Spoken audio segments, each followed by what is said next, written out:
प्रिय छात्रों, एडन गुरु की इस कक्षा में आपका स्वागत है।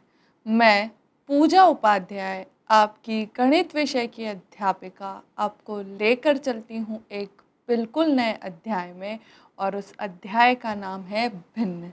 बच्चों, आज हम जानेंगे कि भिन्न क्या होते हैं। बच्चों, लेकिन भिन्न जानने के पहले हम कुछ ऐसे उदाहरण लेते हैं जो हमारे आसपास की ज़िंदगी से जुड़े हुए हैं। मान लीजिए बच्चों, आपकी कक्षा के दो विद्यार्थी या आप और आपके मित्र हैं। मान लीजिए कि विशाल है और प्रिया है। हमारी कक्षा के दो विद्यार्थी हैं और दोनों में से एक विद्यार्थी विशाल अपना टिफ़िन लाना भूल जाता है। तो प्रिया उसे अपने लंच के लिए आमंत्रित करती है। प्रिया कहती है कि विशाल, तुम मेरे टिफ़िन में से ही लंच कर सकते हो। अब बच्चों, जो प्रिया है वह 5 पूड़ियाँ लेकर आई है। अब बच्चों, प्रिया को उन 5 पूड़ियों को ऐसे विभाजित करना है कि विशाल और प्रिया दोनों को बराबर मात्रा में पूड़ियाँ मिल जाए।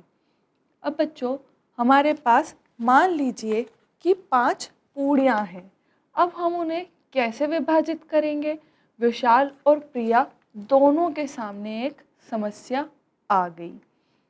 प्रिया ने क्या किया? प्रिया ने 5 में से 2 पूरियाँ विशाल को दे दी और 2 पूरियाँ खुद ने रख ली। अब बच्चों, उन दोनों के पास कितनी पूरियाँ बची? उन दोनों के पास एक पूरी बच गई। अब बच्चों, एक पूरी को 2 लोगों में विभाजित करना है। बच्चों, हम देखते हैं कि उन दोनों के पास एक पूरी है और उसे 2 लोगों में विभाजित करना है। पहले थी 5 पूरियाँ, 5 पूरियों को 2-2 भागों में विभाजित कर लिया, अब बच गई एक।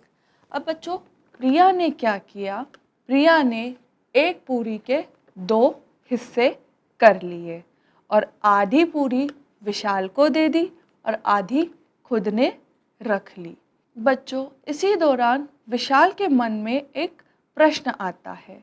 उसने अपनी आधी पूरी के भी 2 हिस्से कर लिए और प्रिया के सामने रख दिए और प्रिया से एक प्रश्न किया कि प्रिया, बताओ कि यह जो आधी पूरी है और उसके जो 2 हिस्से हैं वह एक पूरी पूरी के कितने हिस्सों के बराबर है? बच्चों, प्रिया के सामने एक समस्या खड़ी हो गई और उसने थोड़ा सोचा और उसने क्या किया? उसने अपनी जो आधी पूरी थी उसके भी 2 हिस्से कर दिए और विशाल के सामने रख दिए। और बच्चों, प्रिया ने क्या किया? प्रिया ने जो 4 हिस्से थे उनको जोड़ लिया और क्या बना दिया? प्रिया ने एक पूरी पूरी बना दी। यानी कि बच्चों, ये जो 4 हिस्से हैं इसे हम क्या कह सकते हैं? बच्चों, इस प्रकार की संख्याओं को हम भिन्न संख्याएं कहते हैं। यानी कि पूर्ण संख्या को बांटने पर हमें जो संख्याएं प्राप्त होती हैं उन्हें हम भिन्न संख्याएं कहते हैं। बच्चों, इससे हम एक और उदाहरण से समझते हैं। बच्चों, मान लीजिए कि आपके पास एक पिज़्ज़ा है और उस पिज़्ज़ा को आपको 3 लोगों में विभाजित करना है या उस पिज़्ज़ा को आपको 4 लोगों में विभाजित करना है। तो बच्चों, आप क्या करेंगे? आपके पास क्या है? एक पिज़्ज़ा है। उसके आपने कितने भाग कर लिए? उसके आपने 3 भाग कर लिए, क्योंकि आपको एक पिज़्ज़ा को 3 लोगों में विभाजित करना है। या बच्चों, मैं ऐसे कहूँ कि आपके पास क्या है? आपके पास एक पिज़्ज़ा के कितने हिस्से हैं? 4 हिस्से हैं और उन 4 हिस्सों को आपको 3 लोगों में विभाजित करना है। यानी कि बच्चों, आपके पास एक पूर्ण संख्या है और उसे क्या करना है? आपको उसे टुकड़ों में विभाजित करना है। और बच्चों, यदि आप किसी बड़ी संख्या को छोटी संख्या या टुकड़ों में तोड़ेंगे तो आपको जो संख्याएं प्राप्त होंगी उसे हम भिन्न संख्याएं कहते हैं। बच्चों, याद रखिएगा कि भिन्न संख्याएं कैसे बनती हैं। भिन्न संख्याएं पूर्ण संख्याओं को टुकड़ों में तोड़ने या विभाजित करने से बनती है। बच्चों, इसी क्रम में हम आगे बढ़ते हैं और हम सीखते हैं कि हम भिन्न संख्याओं को किस प्रकार लिख सकते हैं। बच्चों, यदि मैं कहूँ कि मेरे पास एक पूरी है, ठीक है, उसके मैंने 2 हिस्से कर लिए, यानी कि बच्चों मैंने कुल पूरी के कितने हिस्से किए? मैंने कुल पूरी के 2 हिस्से किए। बच्चों, इसे हम कहाँ लिखेंगे? हम इसे नीचे लिखेंगे। और बच्चों, यदि मैं कहूँ कि मैंने 2 हिस्सों में से एक हिस्सा अपनी दोस्त को दे दिया, तो बच्चों मैंने 2 में से कितना अपनी दोस्त को दे दिया या 2 में से कितना हिस्सा मेरे पास बचा? मेरे पास केवल एक हिस्सा ही बचा, तो इसे मैं लिखूँगी 1/2। बच्चों, अब मैं आपको बताना चाहूँगी कि बट्टे के ऊपर वाली जो संख्या है उसे हम क्या बोलेंगे और बट्टे के नीचे वाली जो संख्या है उसे हम क्या बोलेंगे। बच्चों, देखते हैं हम 1/2 जो है उसमें जो ऊपर वाली संख्या है उसे हम क्या कहेंगे? बच्चों, उसे हम कहेंगे अंश, और इसे अंग्रेजी में न्यूमरेटर भी कहा जाता है। और बच्चों, बट्टे के नीचे वाली जो संख्या है उसे हम कहते हैं हर। इसे हम अंग्रेजी में डिनोमिनेटर भी कहते हैं। अब बच्चों, हमारे पिछले उदाहरण में चलते हैं। उदाहरण था 5 पूड़ियों का। अब बच्चों, हम देखते हैं कि हम 5 पूड़ियों को किस प्रकार लिख सकते हैं। बच्चों, हमने सबसे पहले क्या किया? 5 पूड़ियों को 2-2 पूड़ियों में विभाजित किया, तो हम लिखेंगे 2। अब बच्चों, हमारे पास बची एक पूड़ी। एक पूड़ी यानी कि एक पूड़ी के हमने 2 हिस्से कर दिए, तो यानी कि आधा हिस्सा विशाल के पास है और आधा हिस्सा प्रिया के पास है, तो हम लिखेंगे 2 सही 1/2। और इधर भी हम क्या लिखेंगे? 2 सही 1/2। बच्चों, इसी क्रम में चलते हैं और कुछ रचनात्मक जानकारी हम भिन्नों के बारे में प्राप्त करेंगे। बच्चों, अब मैं आपको भिन्न किसी आकृति द्वारा समझाने का प्रयास करूंगी। बच्चों, मान लीजिए कि हमारे पास एक आकृति है, या उस आकृति को हम त्रिभुज मान लेते हैं। हमने त्रिभुज के 2 हिस्से कर लिए। बच्चों, हमने त्रिभुज का क्या किया? हमने त्रिभुज के 2 हिस्से कर लिए और एक हिस्से में हमने क्या कर दिया? एक हिस्से में हमने कुछ रंग भर दिए। अब बच्चों, मैं आपसे कहूँ कि बताइए कि त्रिभुज के कौन से हिस्से में रंग भरा हुआ है, या इस हिस्से को किसी संख्या द्वारा निरूपित करके बताइए। तो बच्चों, ऐसी स्थिति में हम भिन्नों का प्रयोग करेंगे और भिन्नों का प्रयोग करके हम आसानी से बता सकते हैं। बच्चों, हम देखते हैं कि इस त्रिभुज के कितने हिस्से हैं। इस त्रिभुज के बच्चों 2 हिस्से हैं, तो हम हर में 2 लिख लेते हैं। बच्चों, हर में हम कुल संख्या को लिखेंगे। हमने हर में लिखा 2। और बच्चों, 2 में से कितने हिस्सों में रंग भरा हुआ है या कितने हिस्सों में कलर किया हुआ है? बच्चों, यहाँ 2 में से एक हिस्से में रंग भरा हुआ है। तो बच्चों, यहाँ हम अंश में क्या लिखेंगे? यहाँ हम अंश में लिखेंगे 1। तो बच्चों, हमें जो संख्या या जो भिन्न प्राप्त हुआ वह है 1/2। बच्चों, इसी क्रम को हम आगे बढ़ाते हैं और एक और आकृति ले लेते हैं। मान लीजिए बच्चों, हम एक वृत्त ले लेते हैं या एक सर्कल ले लेते हैं और उसे हम 4 हिस्सों में विभाजित कर देते हैं। अब बच्चों, मान लीजिए कि मैं इन 4 हिस्सों को कुछ नाम दे देती हूँ।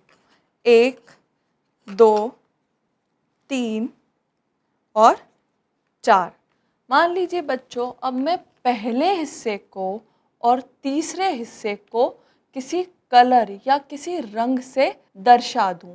मान लीजिए कि मैंने यहाँ पहले हिस्से में लाल कलर भर दिया और तीसरे हिस्से में भी मैंने लाल कलर भर दिया।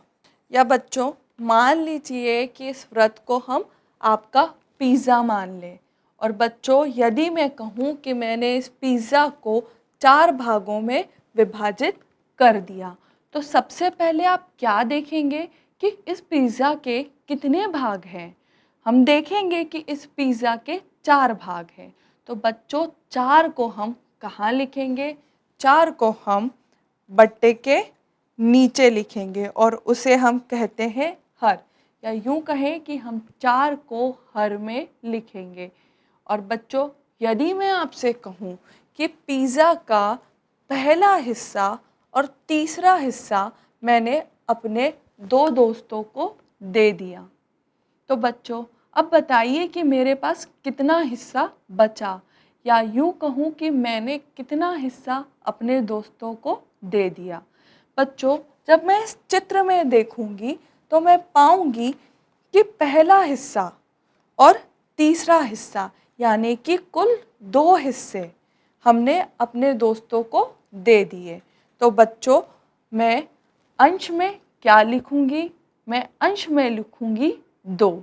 और बच्चों, मुझे जो भिन्न प्राप्त होगा या जो संख्या प्राप्त होगी वह होगी 2/4। यानी कि बच्चों, कुल 4 हिस्सों में से 2 हिस्से मैंने अपने दोस्त को दे दिए, या ऐसे कहूँ कि कुल 4 हिस्सों में से 2 हिस्से मेरे पास बचे हैं। तो बच्चों, मुझे संख्या प्राप्त हुई 2/4। बच्चों, इस प्रकार आप भिन्नों को समझ सकते हैं। इसी क्रम को हम आगे बढ़ाते हैं और जानते हैं कुछ नया। बच्चों, इसी क्रम को आगे बढ़ाते हुए हम कुछ प्रश्नों को हल करते हैं। मान लीजिए बच्चों कि हमारे पास एक प्रश्न है, 8 घंटे एक दिन की कौन सी भिन्न है? बच्चों, यहाँ पूछा गया है कि 8 घंटों को आप एक दिन में किस प्रकार भिन्नात्मक रूप से लिख सकते हैं।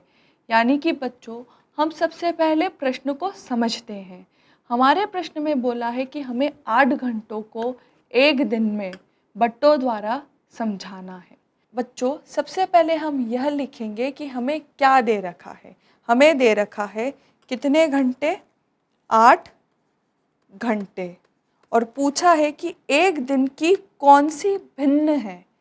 बच्चों, यदि मैं आपसे पूछूं कि एक दिन में कितने घंटे होते हैं, बच्चों यहाँ याद रखिएगा कि हमें एक दिन में नहीं दर्शाना है, हमें एक दिन को घंटों में परिवर्तित करना है। बच्चों, जब भी हम किन्हीं 2 संख्याओं की तुलना करते हैं तो हमें याद रखना होगा कि उन दोनों संख्याओं का मात्रक समान होना चाहिए। यदि मैं आपसे कहूँ कि 8 घंटे और 10 सेंटीमीटर की तुलना करके बताइए, तो क्या बच्चों आप यह तुलना कर पाएंगे? नहीं बच्चों, आप यह तुलना नहीं कर सकते। क्यों? क्योंकि 8 घंटे हैं और 10 सेंटीमीटर है, यानी कि दोनों मात्रक क्या हैं? अलग अलग हैं। हमें पहले मात्रकों को समान करना पड़ेगा। तो बच्चों, यहाँ बोला गया है कि 8 घंटे और एक दिन, यानी कि हमें बताना है कि 8 घंटे एक दिन का कौन सा भिन्न है। तो हम लिखेंगे कि एक दिन में, यहाँ बच्चों हमें दिन को घंटों में परिवर्तित करना है।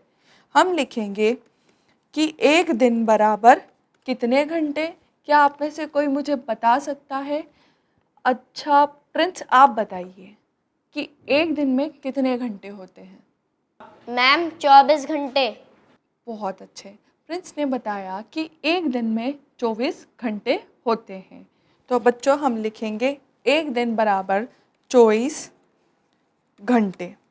और बच्चों यहाँ हमें किससे तुलना करनी है? हमें एक दिन से तुलना करनी है। किसकी? एक दिन से हमें 8 घंटों की तुलना करनी है।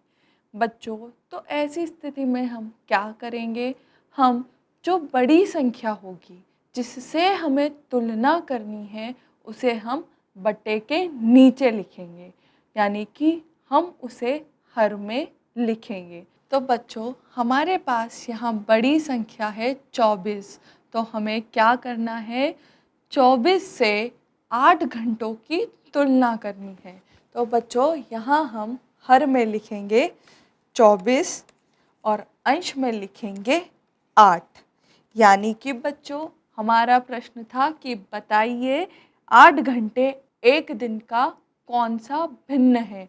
तो बच्चों यहाँ हम बता सकते हैं कि 8 घंटे एक दिन का 8/24वां भिन्न है। तो बच्चों इसी प्रकार हम कई प्रश्नों को भिन्नों द्वारा हल कर सकते हैं। तो बच्चों इस कक्षा में हमने सीखा कि भिन्न क्या होते हैं और हम किस प्रकार दैनिक जीवन के उदाहरण देकर भिन्नों को हल कर सकते हैं। बच्चों इस कक्षा में इतना ही। अब हम मिलते हैं नई कक्षा में। इस खंड में हमने सीखा कि भिन्न क्या होते हैं। किसी पूर्ण संख्या को विभाजित करने पर जो संख्या प्राप्त होती है उसे भिन्न कहते हैं। भिन्नों को चित्रों द्वारा निरूपित करना, भिन्नों पर आधारित प्रश्नों को हमने हल किया।